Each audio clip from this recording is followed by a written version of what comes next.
All right, so the gut barrier function is critical for maintenance of gut homeostasis.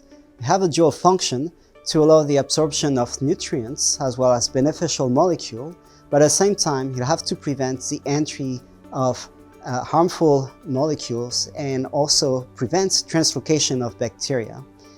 So we were interested to study the gut permeability in the preclinical phase of Crohn's disease, and to do so, we use a test using lactulose and mannitol that is ingested by the participants. And because of the differential size of the two sugars, when we measure lactulose and mannitol in urine, we can estimate how much leakiness is present in the gut of those individuals. And using this assay, we found in the Crohn's and Colitis Canada GEM project that individuals have a high Lachman ratio, meaning more leakiness of their guts, were 3 times more likely to develop Crohn's disease compared to the individual that have a low Lachman ratio. What is noticeable as well is that this difference was observed even more than 3 years before the diagnosis of Crohn's disease.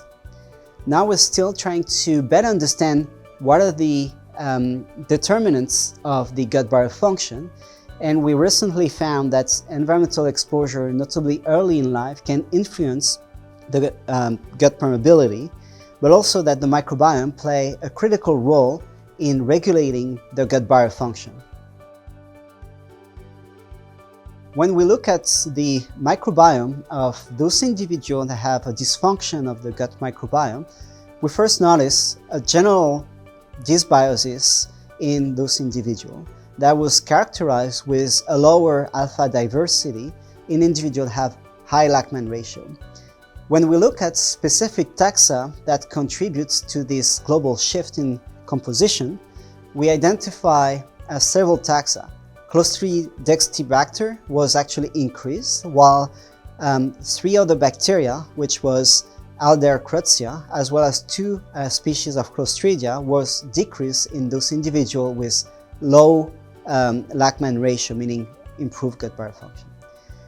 So we then were interested in the function of those microbes, and we were able to identify 3 metabolites or 3 metabolism, 3 pathways that were differentially abundant in individuals that have an increased gut barrier function. Those were tryptophan, threonine, as well as glutamates. Threonine is particularly interesting because it was previously shown in other studies that it promotes mucin secretion as well as production of short-chain fatty acid, which can act as a physical barrier to protect the guts. When we look at tryptophan, it's really well known to be metabolized by some microbiome into indole and so on, and this pathway in general is recognized for its importance in gut homeostasis. When we look at the last one, glutamates, it is particularly interesting to observe that in a clinical setting in a pediatric population where the researcher gave glutamine to this population, they noticed an improvement of Lachman ratio. So in general, I think it's important to look at the function of the microbiome as well as the composition of the gut microbiome to better understand gut permeability. All right, we still don't know whether those biomarkers, including microbiome or gut permeability, are specific to one type of Crohn's disease. And as you know, Crohn's disease is very heterogeneous and can manifest into mild disease or severe disease in the ileum, ileocolonic, and so on. And we unfortunately don't have enough pre-clinical disease subjects to really trying to identify whether one of those markers is specific to one of those type of Crohn's disease.